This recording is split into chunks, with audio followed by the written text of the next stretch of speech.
Hello, welcome to TrueHoop with me, Jarod, Hector, and Henry Abbott. How are you, sir? Good thing. Well, actually, not good. I'm dying over here. I got some sort of cold cough thing. The only reason I'm joining you in like a cold sweat is the miracle of pharmaceuticals. I'm just taking like every over-the-counter thing at once. I'll probably pass out about halfway through this. So yeah, I can't say I'm doing great. And joining us is the author of the newly released book, Trash Talk, the only book about destroying your rivals that isn't totally garbage. Rafi Kohan. How are you, Rafi? I'm doing better than Henry, although, my kids have been, a kind of cesspool of germs and illness for the last month too. So I totally relate and empathize with the pharmaceuticals. See, what you two go through is reason number 9,085,000 to not have don't children, go right? with the kids are terrible. Like, we already had them, Jarod. Like, we're stuck. Like, I did though. There's no turning back. Yeah, there's no turning back. It's actually against the law. Yeah, you can't. You can't. Yeah. When my wife was on the school board years, like when we were all in lockdown, one of her co-board members was a pharmacy, worked in pharmacy, and she was saying basically we're going to have in a couple of years where like all of the germs that we're not being exposed to now like will come rushing back, and I was like, yeah, it feels like this is what's happening now. It's just like yeah, it's just rough times out here in these streets. But Rafi, thank you for joining us. This book is exciting. First of all, Trash Talk, if you're a sports fan, basketball fan, like we are on this podcast, of course, I mean, Trash Talk is just emblematic to the game. It's also emblematic to life. And that's where I kind of want to start. And this quote just really kind of hit me in the face right away. The man who first flung a word of abuse at his enemy instead of a spear was the founder of civilization. And I was like, yeah. Tell us more about that. Yeah, I mean, I certainly can't take credit for that quote, but I did, choose to include it. It was, a quote that comes from, I believe it's John Hewlings Jackson, and it was then sort of used by Freud at one point. But I think, right, the idea that we can channel our competitive nature, abuse into sort of verbal warfare, into gamesmanship, as opposed to just physical abuse that escalates quickly into violence and warfare, is the idea that we can learn to actually cooperate and create, social collectives. And, from there, we, there's an argument that human language actually evolved from gossip, because it was the ability to, and I would argue that gossip is not trash talk. It doesn't totally qualify, but it is talking shit in one form or another. But that ability to talk, talking shit about one another created this sort of mechanism for social shaming, which then allowed, incentivized cooperation, and, civilization is born. So yeah, I think we're really indebted to talking shit. So wait, this whole idea that thing that you learned when you were young, sticks and stones will break my bones, but words will never hurt me, not really true. Words kind of do hurt.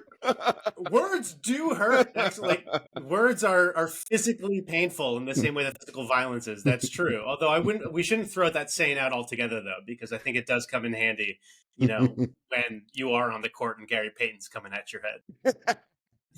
This is a basketball podcast, and in basketball, it seems like trash talk is like this invention of like 1980 or something. But man, your book, I mean, just like chapter 1 really had me like, okay, I'm going to read some, unless you want to read it, but like, David to Goliath, I will fling you down and cut off your head. Or Agamemnon, you pansy archers, you are a disgrace to Greece. Or of course, the greatest line is this renegade Roman poet Catullus, who called someone softer than a baby bunny's fur with, quote, a dusty cobwebbed dick. Yeah. So it goes back a little ways, is the point. Yeah. Catullus is my personal favorite. Oh, yeah. That, he also threatened to, quote, dick his rivals in the face. Right. So there's, we think, right, that we're in this age of, crassness and vulgarity, and all you have to do is read the invective poetries of ancient Rome and Greece and realize that we've always had it in us. But that stuff is, I also thought was so much fun. And I was trying, I hope, doing some of that historical arc of trash talk, I'm trying not to be overly academic or dense. I don't want to lose people before we get started. But I do think, well, two things. One, I think I'm like your reaction is so amazing to me because that's exactly the same reaction that I had, which is just holy crap! I can't believe what these guys are saying to each other, and it works. Yeah. But two, I also think it is important that we don't think about trash talk as being this modern invention, this things that popped up out of nowhere, but to try and place it, historically, culturally, as this kind of behavioral phenomenon, this sort of, if we're going to call it a phenomenon, but this kind of mode of human communication that has existed throughout time and across culture and really is like the language of competition. It is how we talk to one another when we're competing. Yeah. And talking about how old it is, right? Our oldest sport in this country, baseball, right? That goes way back, right? They have these things called holler guys, right? And like that's just, but I'm assuming, Henry, did you play baseball growing up? I know you basketball for sure. But any baseball?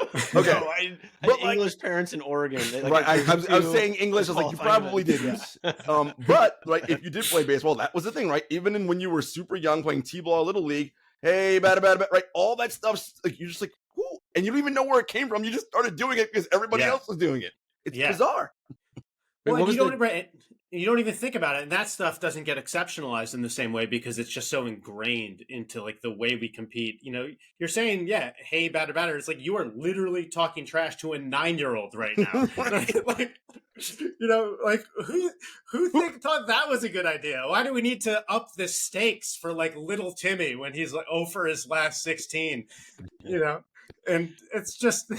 I mean, but it truly is in baseball. Right, baseball was called bench jockeying because so much of it came, literally from the dugout and the bench. But it was, it's the idea of causing distraction, of getting someone, to focus on something other than the task at hand, or to otherwise become upset or feel the pressure of the moment. All the same applications, of trash talk that we can find on the basketball court. You can find basically anywhere else, including baseball. Well, I love that you said that, right? So that whole idea of like getting people to do something different. In the book, you have a sports psychologist talk about, right, when trash talk happens, right? There's a physical state that happens within you, right? And it's basically the same, right? Whether it's the challenge state, right? Or what's the other one, challenge state versus the threat state, right? Yeah. And the physical reaction is the same. Heart rate beating fast, like all the things. But how you view your heart rate beating fast, the sweat or whatever determines what is probably going to happen next, right? So if you're confident in your ability and you're like, okay, you're locked in, I'm ready to roll. If you're not confident in your ability, shit, I'm going to miss this shot, whatever. Gary Payton's now in your head, like, right? It's this war within yourself, and that's what the best trash talkers often say. If I'm already in your head and you're doing that thing and you're in the threat state, win me, I win. Yeah, I mean, right. And so this goes back to there's a model in sports psychology called the individual zones of optimal functioning. And not to get, overly scientific. Let's do it. Let's get into it. So basically the idea is, previously there was this idea in sports psychology that what you wanted in terms of anxiety was sort of like a moderate level of anxiety. The law was the Yerkes-Dodson law, which was saying it's an inverted U curve, and it was saying you don't want to have too little anxiety, you don't want to have too much anxiety. You want, like, as I said in the book, you want the Goldilocks of anxiety, like just right. And that's just not true, according to the Izov model, which states that each individual will have their own optimal state of anxiety for peak performance. And so for some people, that could be so much, and to define what we mean by anxiety here, it's literally it is stress in your body. It's like it's parasympathetic stress. It's racing heartbeat. It could be cognitive anxiety, but it's all these things that are happening in your brain and body. That is stress. That is anxiety.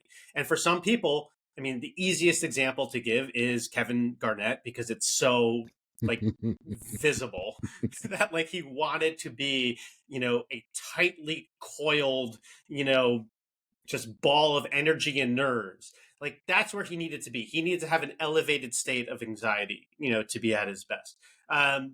Whereas, Tim Duncan, his, infamous and stoic rival, needed to be more sort of like outwardly calm, needed to probably have a sort of calmer mental state, which isn't to say that like his heart is not beating. Right. I mean, like he is running up and down the court competing in an NBA basketball game.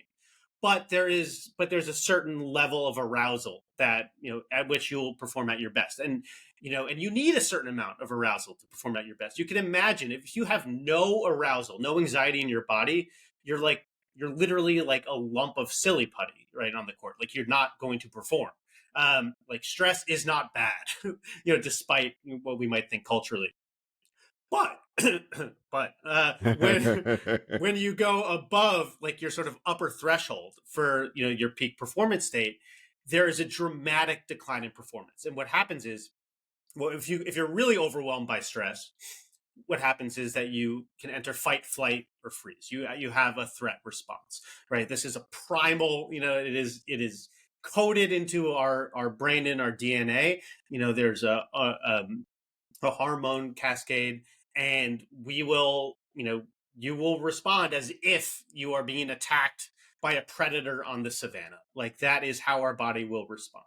But, to your initial question about challenge versus threat states, is that we have a role to play in the way that we conceptualize the anxiety and the arousal that we face, right? So as you said, heart rate goes up, pulse is beating, sweaty palms, how do we appraise that stress? How do we think about the demands of the situation? Again, you enter, fight, flight, freeze when you believe you do not have the resources to meet the demands of the situation. For the most part, you become, you are overwhelmed by stress.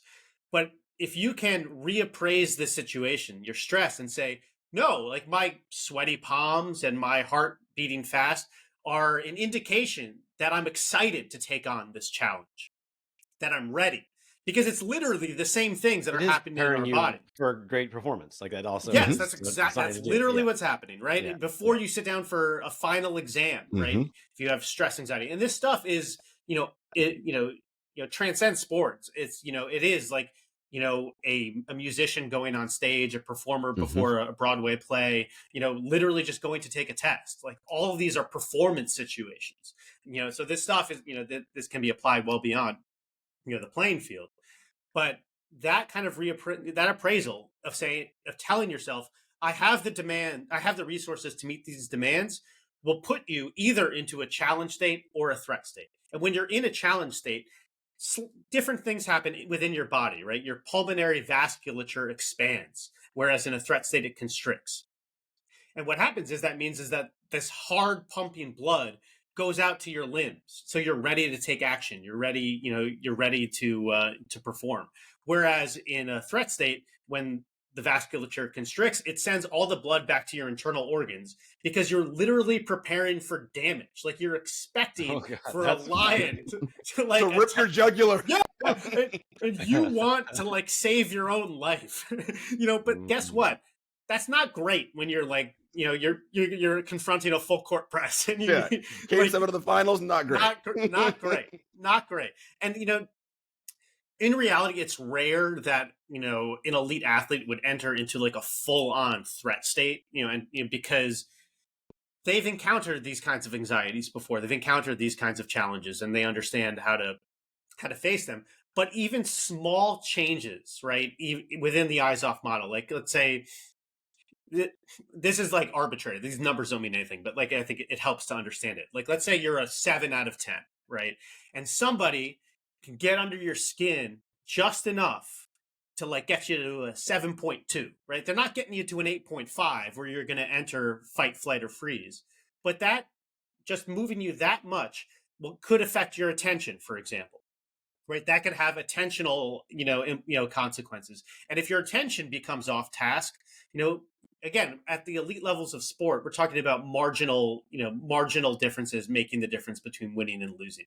And if your if your focus becomes slightly off from what it should be because you're out of your optimal zone of functioning, like maybe you're going to miss that guy who's making the backdoor cut, when you have an like an instant to make that decision. And so there's a lot that can happen, and it doesn't have to be the extreme where you would say like, oh, that guy choked, like that guy has the yips, that guy can't shoot a free throw at all. And look, I would argue that Ben Simmons, was confronting. I would. That was confronting fight, flight, or freeze. Like he was in a true threat state. Like was afraid of what was going to happen, and that might be an extreme case. We're going. I'm sort of going on a little bit of a tangent here, but since we went there, I would argue you saw the same thing from Giannis in the playoffs last year when he didn't want to drive to the hoop because he didn't want to shoot free throws, and he had shown us that he could do it, right? In the 2021 finals, he demonstrated extreme mental toughness by not caring what anybody thought, by not caring if he missed a foul shot, by making the right decision in spite of that pressure, in spite of possible distractions like crowds counting up, and what in so doing sort of like adding to the pressure of that moment, trying to disrupt his routine, trying to distract him, but doing the right thing anyway, right? Mental toughness in some ways can be defined as, making the right decision, doing the right thing, responding in the appropriate way in spite of any perceived pressures or possible distractions. So he showed us he could do it. But at the same time, there was clearly something in him that was afraid. He was responding out of fear, in some sort of threat state. I'd say even in the finals the year before, Draymond Green, when he didn't want to shoot in the finals, like, am I calling Draymond Green mentally weak? No, like I would never dare. Let's get him on the show. But can you display mentally weak behavior in a given moment, in a given game? Absolutely. It seems like your Ben Simmons thing really like made me think about like there are all kinds of mistakes in basketball. Like there's mistakes every play, right? But this particular brand of mistake is like a no-no, right? It's socially a no-no. The whole stadium knows you're not supposed to appear weak or scared, right? And it feels to me like it's this brand of mistake. You can just like Steph Curry can just miss a three and you can lose a game. It happens all the time, right? But everyone's like, that just happens, right? Right. But if you do what Ben Simmons did, like the whole world's like, this is out of the question. You have been cowed, right? Like you are like whatever. There's something about that that's like deeper and more socially impactful. Yeah, and right. And to the point of like failure's part of the game, right? In any sport. Right? We know that in baseball, the famous saying, right, is you fail 70% of the time and you're a Hall of Fame. Right. Steph Curry is gonna miss threes. Reggie Miller is gonna miss last minute shots. Michael Jordan's gonna miss, last second shots. Like failure is part of the game. Part of what being mentally tough is doing the right thing in spite of the possibility of failure. But when you become afraid of failure, when you become afraid of how you're going to look, when you become afraid of other people's perceptions of you as a result of that failure, you're not performing in the way that like your team is demanding of you, that the game is demanding of you. So like, would it have been better if Ben Simmons just missed shots and Giannis just missed free throws? Yeah, because that's a failure that we're kind of accustomed to seeing. And mental, I don't mean to harp on mental toughness, but like mental toughness is the answer to trash talk. Like it is literally the response to trash talk for a lot of different reasons, which we can get into. But it's like, because you are comfortable with failure as long as you're responding and behaving in the appropriate way as the game demands. And that kind of like sitting under the basket and giving up an open layup and passing it out is such a flagrant admission that you are scared in that moment. Whereas Steph Curry missing is the exact opposite. He's saying, I'm not scared of anything. I am not afraid to miss. And so even though they're both types of failures, the character of that failure couldn't be more different. Oh no, this is all like, I'm loving this. Okay, so we're talking about like trash talk, right? It's the name of your book, and it's this. You do a very good job of bringing up the racial component of this, and how, when sports writers started talking about it, right? And sports writers, particularly in the early '80s, were mostly white people, right? Yeah. Right. And it was this sort of like introduction of Black culture and Black, being to white people, which is like, and Henry, we talked about this off air, like, when you hear this, I don't really know what that means. It's like, it's fine. Just keep watching. Like, what I mean? You don't even know what it means. Keep watching. You'll survive. But and this is what it was, right? It was just, and it had this negative connotation, right? You bring it back to, oh, that's the street ballization of the game coming in. That's this, and it's that. But as you so eloquently pointed out early in your book, that's not a Black person thing. That's a human thing. Like, we've been doing this since the beginning of time, right? And so now when we get to this point about, opening up the eyes of white fans or the white media to this, what I find particularly interesting is how someone grows up, a Black person in culture, bringing that to the mainstream. So I think of the dozens, right? And that's not what it was called when I was a kid, but you go to school and you be at the lunch table, and you knew. What did y'all call it? Because it does have so many names. It was just like dissing your friends, whatever. That's a right, yeah. But I mean, not only did you have to be like thick-skinned, you had to be quick with like everything had to be rapid fire. And if you could not stand the heat of that pressure, you wouldn't go to lunch that day, because this is not a place for me to be. Yeah. And you just learn how to, and that's sort of like your muscle memory, right? So you're doing that so often at a time. By the time you get to high school, college, pros, I've been rehearsing this a million times. I'm good. Totally. I know where the comebacks are. Totally. I mean, the dozens is, which, should we define that for people, or do you feel like that's... Yeah, sure. Well, so the dozens is an insult game endemic to, Black American communities, sort of traded insults, most commonly sort of thought of as like your mama jokes, right? It goes by many names, as you mentioned. And the dozens is literally, has literally served as a kind of like linguistic and psychological training for Black folks in the United States. And in terms of the psychological aspect of it, I think Gary Payton is interesting to mention here, because someone who grew up, obviously talking shit like outside of the basketball, outside of the game of basketball, but very much talking shit on the court as well, right? So it's like this muscle has been strengthened over years of competition, where the verbal game and the mental game, because they're, inextricable from one another, is part of how he competes, is part of what he brings to the table as a player.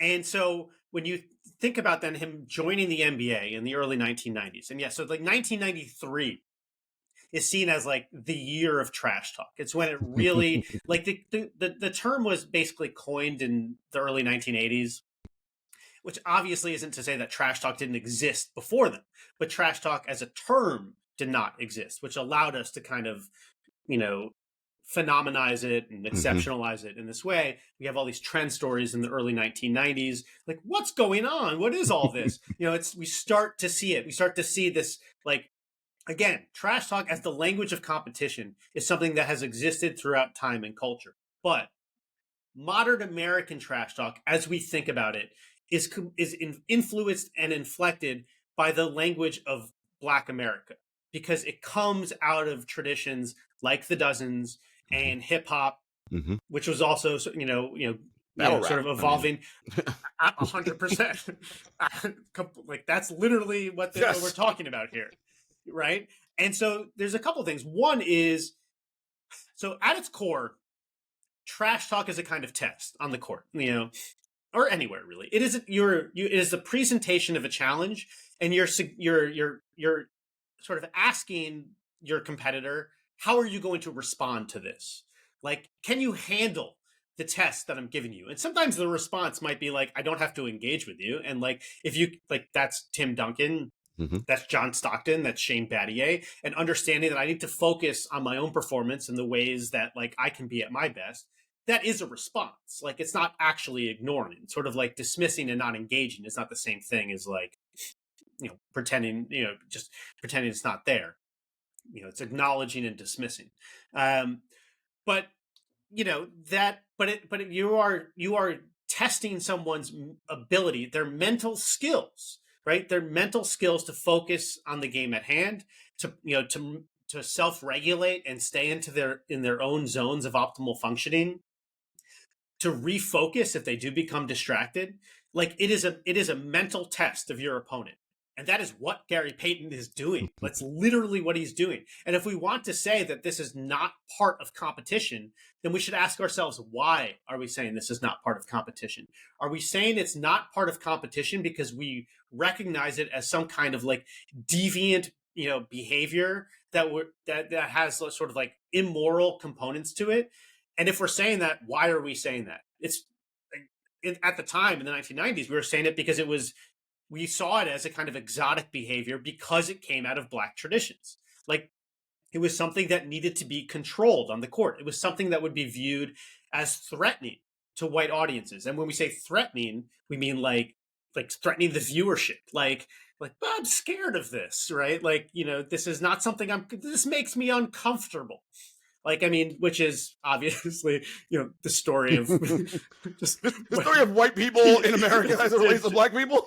Sorry. In general, right? So it's like trash talk is obviously just like yet another venue where that will happen. But when we start to then regulate the behavior or police the behavior of players on the court, we're literally stripping them of parts of their game that they've spent their entire lives developing. And to your point, right, that like having spent middle school, high school, and probably even some early years for some folks too, just like learning to talk and take shit, like you're also learning to self-regulate. Like, Gary Payton could get himself, I think Gary Payton probably had a higher eyes off than most people. Maybe not higher than Kevin Garnett, but I think higher than a lot of the people he competed against. But what I found really interesting is I came across all of these stories of how Gary Payton could be so worked up. And this was true both like in his personal life, like hanging out with friends. He'd get mad at someone and be going nuts on them in his Gary Payton way, or do it on the court. And then you'd hear these stories about how he could like bring himself down in an instant, right? So it's just like, and that's what, when we talk about some of the mental skills training that guys need to do to try to, like, for example, you're a little bit over aroused, or you're getting to a free throw line because you're going to the free throw line because, the eyes off is not like set in stone, right? Like, depending on the task at hand, depending on the game you're playing, there's a million conditions that can be placed on what your peak performance state will be. So driving to the lane, into traffic is very different than where you need to be to, make an inbounds pass or shoot a free throw. So you're all worked up because you just got fouled driving to the hoop. And now you need to bring yourself down, right? In an instant, in a single breath, you need to bring yourself down. Like, that's what someone like Gary Payton knew how to do. And he knew how to do it. I mean, I don't know. I did talk to Gary Payton, but like, I don't know that like he would say like, yes, I was doing mental skills training. Right. But he would absolutely say that he was playing mental games. And I think the fact that he demonstrated so much, ability to self-regulate, yes, he got technical fouls, but he also, I mean, some of that I think, we can chalk up to, the culture clash of trash talk in the early to mid 90s. Some of which we can also chalk up to the fact that like he just needed to be at a pretty high level to compete. And also some of which we can chalk up to the fact that he told me that he would go into games occasionally and tell a referee, hey, listen, I'm going to get on you tonight. I want you to give me a technical foul. And he would do it because he knew that like he wasn't up for the game, right? In the same way that people can use trash talk, in fact, to self-motivate, right? And he would use trash talk because he wanted you to either talk trash to him or he needed some sort of tension, some kind of emotional tension. And so if he gets on the ref teching him is like almost a form of trash talk in that way, right? So he would tell him like, I'm going to get on your ass. And when I do, give me a technical foul. Although Bennett Salvador told me when I asked him if that was true, and he said, "Well, most of the time he didn't have to ask, but it did happen." And Kevin Garnett is another guy who a former ref, Joe Forte, told me, he's like, I thought, Kevin Garnett was never out of control, like, and which is shocking to hear, right? This guy he barked who like a dog. He, Sure did. He barked like a dog. He punched a hole in the wall while watching a reality television show. Like, this guy seems nuts, but he said he was one of those guys you could count on to go to in those moments when tensions were rising to say, hey, can you rein in your teammates? Hey, can you bring things down a notch? And he was always one of those guys who could do exactly that. So, like, to a certain extent, I think he allowed himself to get to those levels.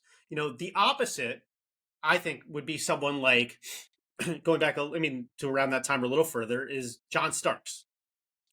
I'm a Knicks fan. I grew up a Knicks fan in the 90s. John Starks was my favorite player. And I was really excited, to get a chance to interview him. And the one question I wanted to ask him, but couldn't bring myself to, although our conversation kind of revolved around this topic in general, was, why were you so mentally weak? Like, I wanted to ask my hero. He's not coming over to dinner, Rafi. No, so I didn't ask. I couldn't bring myself to ask my hero why he was mentally weak. However, we had a conversation about all these moments of mental weakness, right? Him versus Reggie, him losing his temper on the court, him snapping in one form or another. And the thing that he said was that he recognized his emotions were kind of like both his weakness and his superpower, right? I mean, this is a guy who was never going to make it, who was bagging groceries when he was 20 years old, who was cut, wasn't drafted, was cut by, the Warriors when he signed with them, bounced around, He was in the CBA. The CBA, he was in another, I forget what the name of the other league, but and eventually caught on with the Knicks, and which was most likely his last legitimate chance to ever play. And a quirk of history is that he actually would have been cut if he didn't get fouled, he didn't get injured in practice. Like, that very day, trying to dunk on Patrick Ewing, he got knocked to the floor and got hurt. And there was a rule forbidding players from being cut when they were injured. That's the only reason he had a career. That's why I always dunk on Patrick Ewing too. Same reason. Yeah, so this is a guy who's out with something to prove, who plays with this almost like maniacal need to, to be on edge, really. And so that's what he talked about, is that, like, he spent his, his college days, his early career, he would literally watch film of himself on the court, like, after games, which is not like an insane thing to do, right? But he would do it not to, like, see, if he made the right cuts or, his shooting form. He watched to literally monitor his own behavior, to see how he was, like, self-regulating, to see when he was getting out of control. And he would try to remind himself then how to better keep himself in control going forward. He would say things to himself like, just stay calm, keep it together. When you saw him on the bench sometimes with a towel over his head, that's literally what he was saying to himself. But there were some games when he, wasn't feeling it, or just, wasn't playing well, whatever, that he would just say to himself, you know what, fuck it. like I am not going to try to regulate myself at all, because I need to be, like, even more out of, like, I need to be on, like, so far on the edge that, like, I might lose control.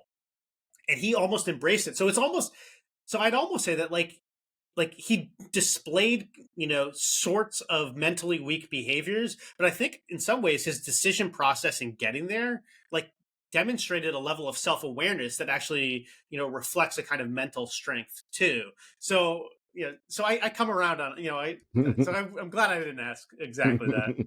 Rafi, before we were prepping for the show, I was like, I might end up going down this rabbit hole of herding culture, but here we are. I can't help myself. Do you know anything about what I'm talking about here?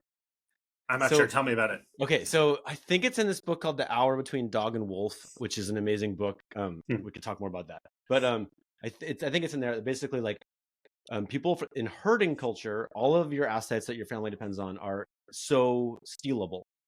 right? Like if you're a farmer, then they have to take your land, which is you're pretty sure that's not going to happen. But if you're a herder, then you walk around in the middle of nowhere, maybe a child, and the next person with a gun or a weapon can just take everything in your family owns.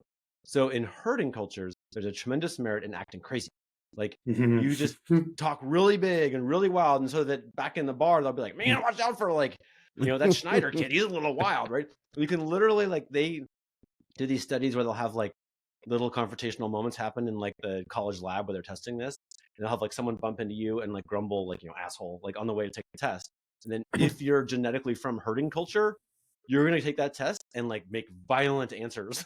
Like, whereas if you're not, I know an anecdote about like someone hitting on your girlfriend or whatever, and like you're like, I will go and kill that person. But if you're not from herding culture, you're like, it's just a night at the bar. Like these things happen, right? And I love this. Your John Stark story there struck me as like, oh, he's got a delicate situation, right? Like he doesn't feel like he belongs there. He doesn't feel like he's mandated to be in the NBA. He acting a little crazy might scare some people off from his assets, right? Does that make sense? It makes total sense. And acting crazy is a terrific way to talk trash. Yeah. We can go back. Draymond Green, look at Muhammad Ali against Sonny Liston. Like that's literally what he was doing in the morning of the weigh-in, the before the first heavyweight bout. He was spouting off. He was yelling. He came in yelling and screaming and saying somebody's gonna die at ringside tonight from shock, and just like you've got no chance, chump, like, and all this stuff, and was just acting truly like a maniac. And it wasn't just that. This was like part of the drumbeat of like, denigration and confrontation that had sort of led to that fight in the first place. But this was also highly choreographed, according to the biographer of Bundini Brown, that they actually spent time almost like professional wrestlers preparing for he's going to charge at Liston, and like there was Bundini and Sugar Ray Robinson literally holding him back, but like they practiced it in the gym. And what Bundini had told Muhammad Ali was the only thing that scares a tough guy is a crazy guy, right? That's like you're going to be just like a little bit more careful around this person, maybe not attack as aggressively. Maybe just like, if it throws you off even that millisecond, if it throws your focus off even a tiny bit, if you down regulate even a little bit, all of these things have major impacts on performance when we're talking about, fractional changes having huge implication for final outcomes. Since we're talking about craziness, I this is not basketball again, but Chet Messing. Are you familiar with a former soccer player named Chet Messing? Okay. Neither was I. Yeah. So he was a goalkeeper for the 1972 U.S. Olympic team. He went on. Well, that would be why I don't know. Yeah, I mean, he played. That was a little snobby, Jarod. Just a little. Which, by the way, was the first time the U.S. men's team made the Olympics in the qualifying era. Okay. So it was, a notable team. Not to Jarod. He went on and played for. Yeah. No, still not. Still getting nothing from Jarod. You don't play in Champions League? I don't know you. He never did. But maybe you'll give some respect to the fact that he played for the New York Cosmos because he was a little bit of that. Because he was teammates with Pele, Franz Beckenbauer, guys like that. No, I know those dudes. Yeah. So what he would do is he knew that there was this kind of there was this stigma around goalies in soccer for being a little bit touched, for being a little bit crazy, right? The idea was that if you were going to play goalkeeper, you had to be a little bit nuts to play this position. So he would use that kind of stereotype to his advantage. Well, so he would do little things like on corner kicks. He would like walk around almost in a daze and just be like, where am I? What's going on? Like as if he was like genuinely lost. Other times he would mumble to himself, like, quiet, violent things. And then he would go up to someone, this is like on a corner kick, and grab them earnestly, stare them in the face and say, I'm sorry for anything that I do. I'm off my medication. That's brilliant. I love it. I love it. And he just knew, like, you just act a little bit nuts and they're going to be like, maybe I'm not going to go for that header. Maybe I'm just going to like pull back a little bit. And actually, so we said that the 1972 team, right, was the first U.S. men's team to make the Olympics in the qualifying era.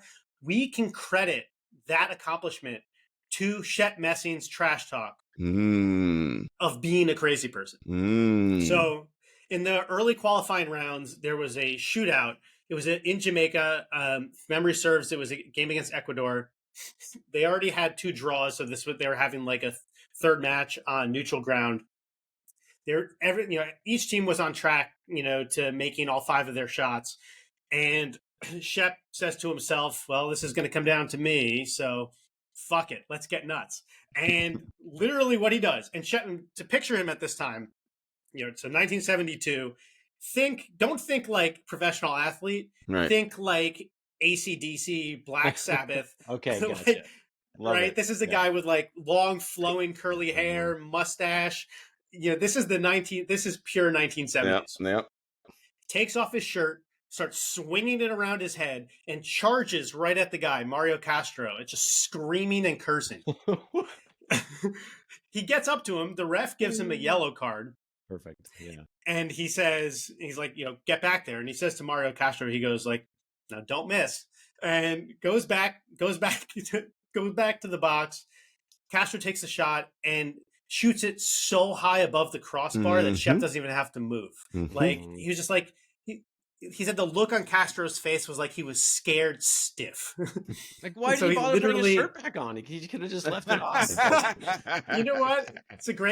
He should have maybe never put a shirt back on. No, this makes so much sense. This was Argentina's goalie in the World Cup. It just concluded, right? I mean, Martinez, this is what he was doing, right? In the shootout, right? Getting in your head. Like getting in your head, acting like a legit crazy person. And you're like, meanwhile, you're thinking about, what the fuck is wrong with this guy? Instead of, fuck him, where's the corner that I'm shooting at, right? Like, but you're focused on this nut job.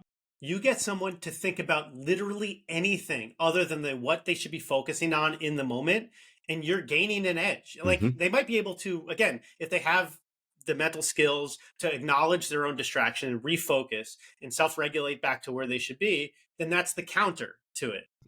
But like, be crazy, great. Be complimentary. Like, say something nice to someone, and that is so unexpected. Being unexpected is really the thing that like cuts through, right? It like sort of makes someone pay attention in a way that they should. Cheryl Miller tells me that the best way, right, to get someone to screw up their shot was you just go up to them and say, "Wow, you're shooting really well today." Like the way you're bringing back your elbow and cocking your wrist. You're all fucked up. You're thinking about everything else. Well, because these things that are supposed to be, automatized in your brain that you do without thinking, now you're thinking about them and you're investing cognitive effort in something that you shouldn't be focusing on. And that's when you really start to fuck up. My favorite be weird version of this comes from amateur high school wrestling. Is this guy? So like right when you know how they're sort of they start like one on top of the other. He would whisper in his ear. He would say, "Do you moisturize? You have really soft skin." That's it. It's over. It's over. Especially high school boys, like over at that point. That's amazing. I feel like, okay, to me, there's like different categories. Like one of them is like we're both comfortable here. And like, I'm showing you how comfortable I am here, right? A different category is like, you might have rabies, right? Like this is the Ali thing, right? Where it's like, you're so crazy, you might break all the rules of society, right? Like, because sports actually have a lot of taking care of each other, right? Like we kind of follow the rules and we kind of like move in ways that we try not to decimate each other, right?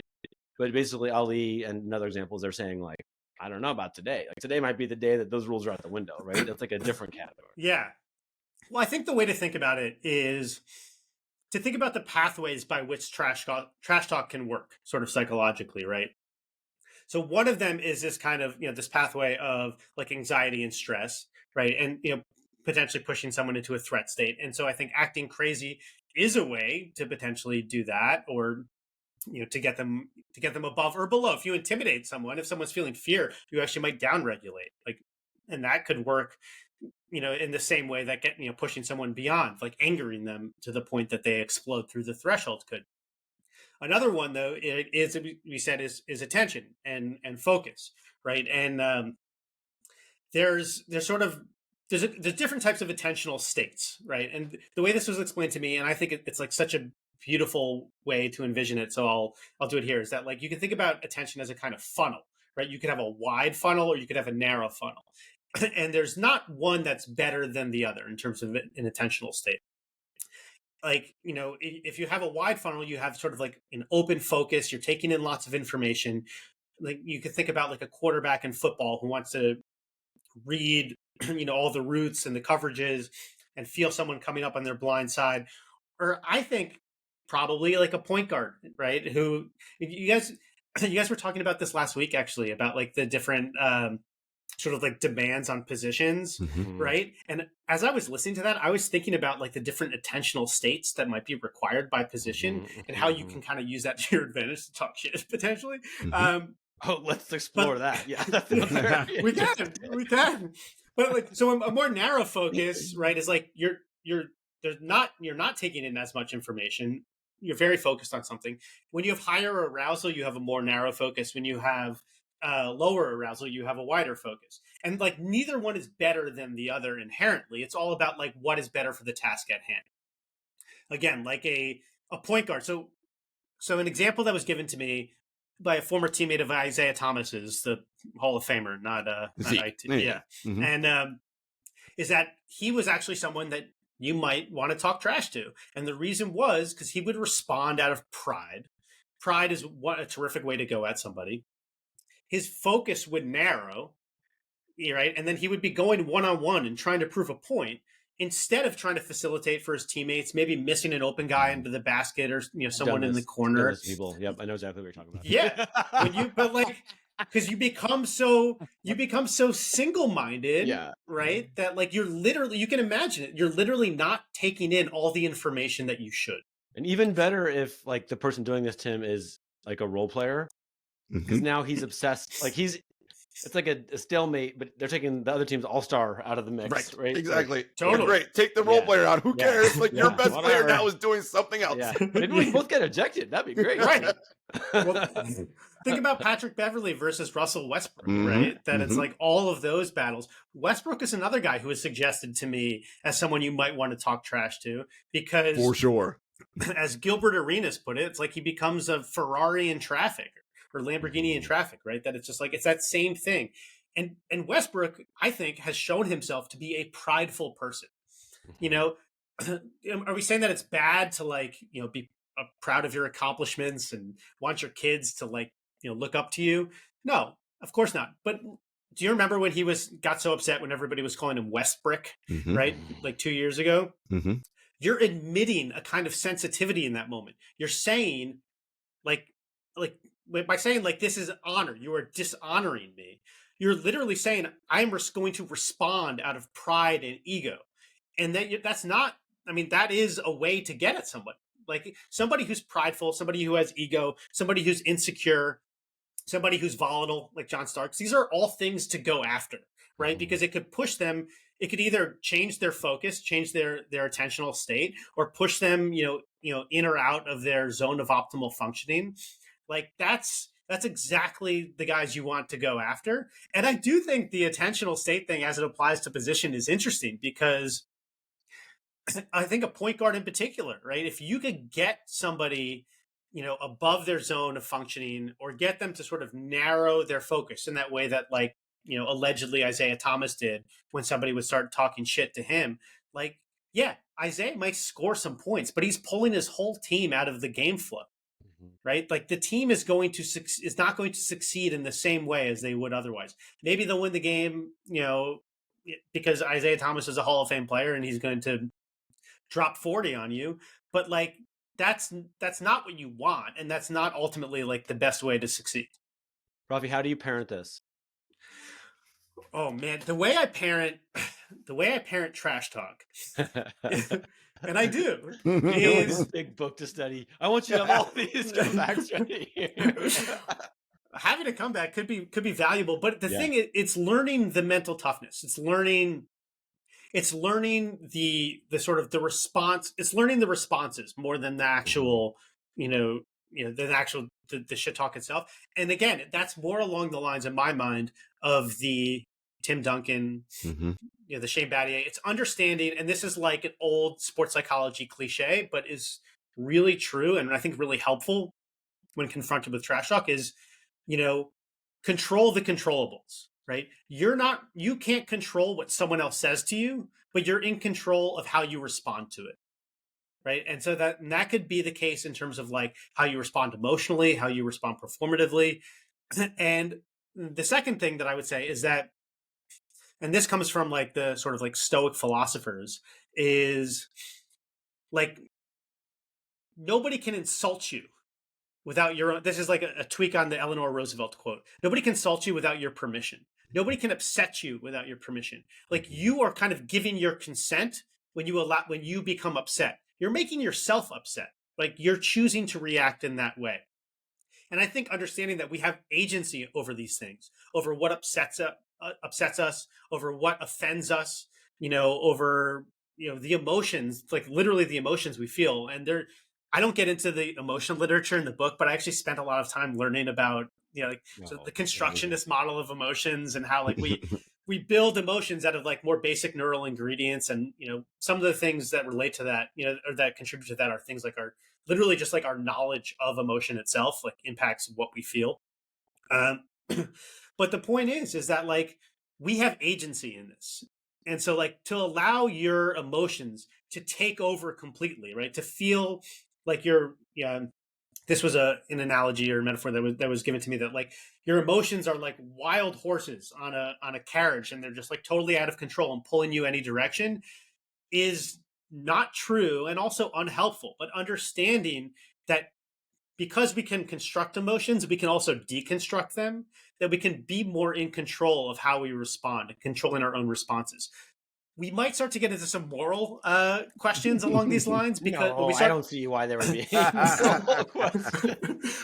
but also it's like when we start talking about like what offends us, right? Do we have like, are there certain things, where we have a moral imperative to respond in certain ways that contradicts competitive imperatives, right? That like you can think about like when if somebody is saying something racist to Carmelo Anthony.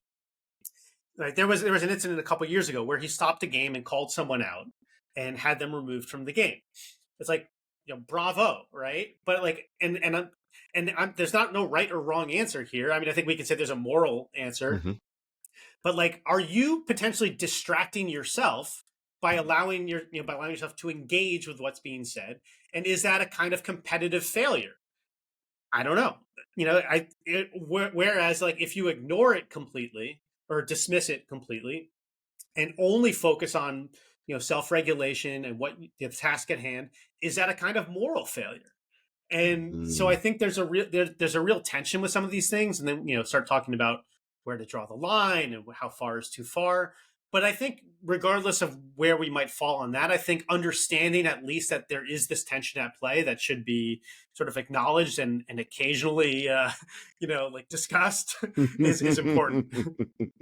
One of the most fascinating, I mean, the way they package the league now, right? Like now and mostly forever, but especially since like Malice in the Palace, right? Is like these are just very jolly men and like plaid shirts, and whatever, like league fits. Exactly. Yeah. It just feels like, man, we are missing a lot there. Even David Stern, in my personal experience, was like a master of invective and trash talk, right? Oh my like, God. Yeah. What did you say to Scott Skiles that time in the meeting, Henry? Yeah. Like we're missing almost everything that matters within the game when we like just screen this out of the game broadcast and like just strip it out into this like everyone's just like your workplace, everyone's being very professional. It's like, no, man, that is completely we talked wrong. about this before you came on, Rafi. Like, when you watch League Pass and you watch a bunch of games, there's so many cameras and mics around. You'll often pick up like, oh, that's so-and-so trash talking somebody else. But then like all of a sudden it'll shift to the main broadcast guy and like I'm like, this is probably what, I mean, It's what I want to hear. Absolutely. Like, put this on. It's not going to offend anybody's sensibilities. Like, because as you said, we've been doing this since the beginning of time. Like, well, it shouldn't offend anybody's sensibilities, right? But that's one of the interesting things about, you know, like the ideas of trash talk and modernity and like how have things changed. It's like in some ways they haven't changed at all, right? But I think our exposure to it has, and I think technology is a big reason for that, right? Because of these microphones and cameras planted around the arenas, because of the sort of, you know, the media ecosystem that exists around it, right? The scale and speed at which information can travel, and, you know, invective and incivility in particular. It's like these things do have. Again, I'm not saying that like I'm against, you know, having, you know, creating the right forum for trash talk to take place, but it is also worth considering the ways in which decontextualized incivility can have kind of like wider societal fallout. Right. And I mean, this is probably actually a more important conversation for politics, frankly, than it is for athletics. So it's not, again, it's not to exceptionalize athletes in this way, but it is worth, I think, just considering that, you know, that context is important, right? Creating, you know, the magic circle around the game and what's permitted here versus what's permitted in regular life is something that is not necessarily the same. There is a kind of transformation that takes place. Like there's a reason that trash talk is the language of competition and not like the language of the DMV. Right? It's just like, mention trash talking in the DMV. Oh, they got sometimes that DMV worker might get a little trash talking with you. But like, okay, let's say you have the job of making high school wrestling popular on TV. Yeah, it's a tough job. Like, you must have that moisturizer line on mic. 100%.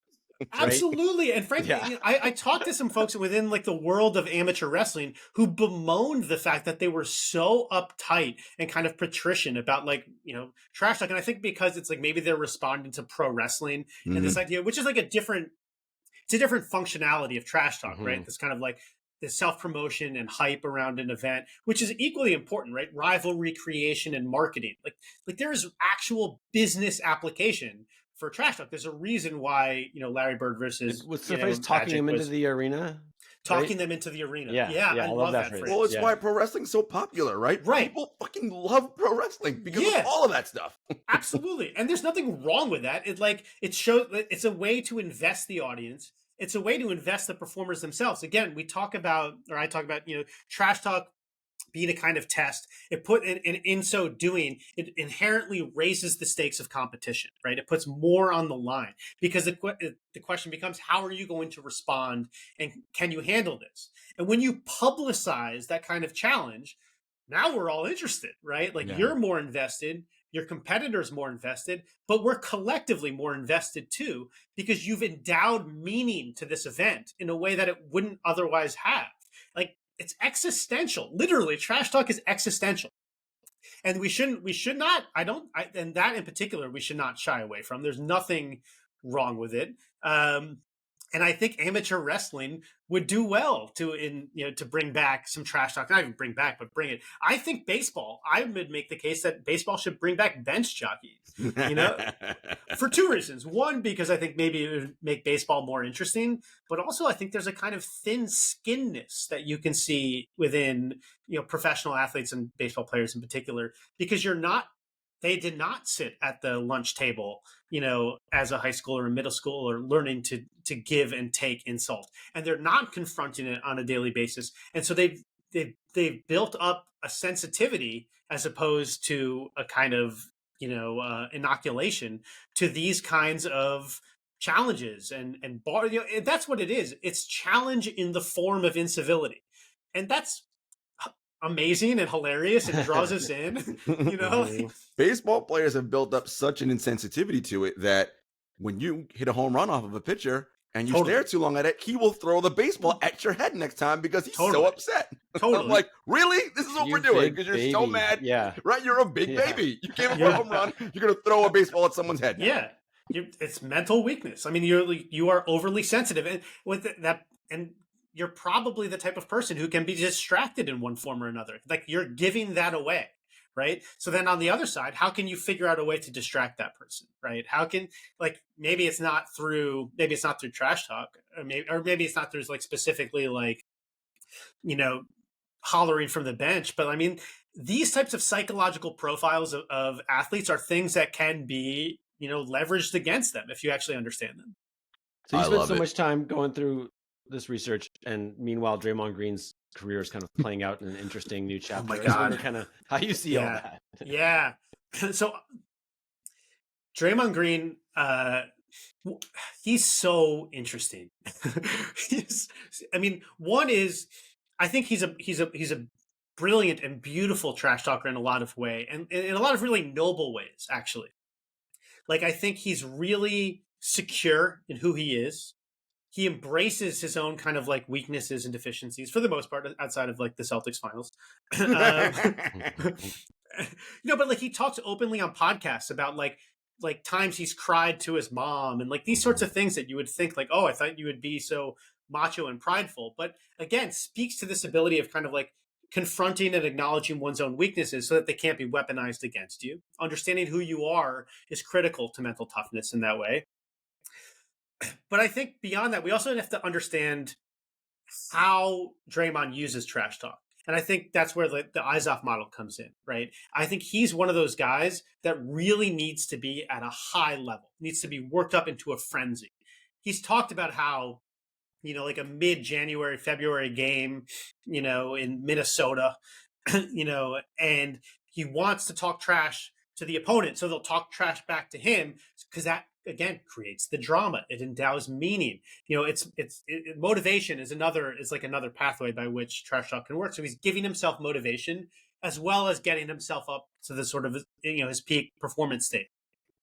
But eyes off, in addition to having, the sort of arousal component, also has emotional components. And Draymond, I think, understands his own peak performance state to be, associated with anger.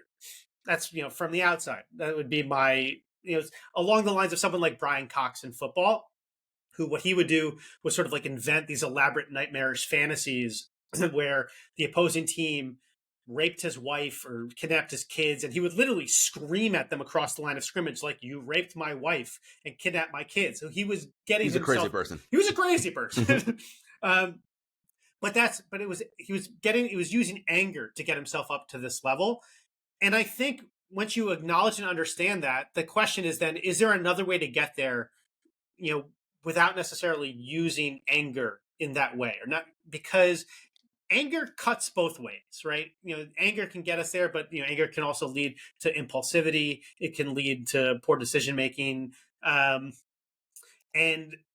there are mental skills you can use to literally regulate yourself to get there that don't involve the sort of the indulgence of that kind of emotion, of what we might think of as negative emotion. And again, it's not that like you shouldn't have any anger. Maybe you need an aspect of it, but is there a way to become more in control of it so that, like, again, you're steering the horse carriage instead of the carriage just like riding off course? Because I think when we start to then see some of these like outbursts, quote unquote, from Draymond, where he's trying to sell a foul but actually punching someone in the face, or kicking someone in the balls, or punching a teammate or whatever, like I think we can then understand that better if we understand the ways in which he understands his own peak performance state and how he uses trash talk as it relates to that. So I don't like, it's not, this is armchair psychology. I don't want to say this is, like I know Draymond better than he or his teammates or coaches or family or anyone knows him. But I think it would be really, really helpful to understand him as a trash talker, to then understand how that might inform some of his behavior, and then the ways in which he might be able to use the understanding of psychology and mental skills to get, to still play at your best, but in a way that maybe you're more in control. Yeah. I mean, for him, right, it's that anger state is he's always up to and over that. That's how you get the best out of him. But right, when he can't control it and goes over the line is when it's problematic for all people involved, right? And that's the double-edged sword of that he's not able to control, seemingly. Yeah, right. And it's similar to, as you say it, right? It reminds me of John Starks, right? Is he allowing himself to go over that line? And is there a way to kind of stay on that line where you're more in control? And I don't know if there's anything that, like, everyone's sort of been hinting at, like, outside stuff with Draymond and like bigger. Right. So I don't want to comment on it. I have no idea. But like, but I think, but I do think that like we shouldn't ignore the ways that like this gives us insight and potential hint into like the way he performs and the way he acts. No doubt. Guys, go out and get this book, Trash Talk, the only book about destroying your rivals that isn't total garbage. Rafi Kohan, thank you so much for joining us. Thanks for having me, guys. A lot of fun.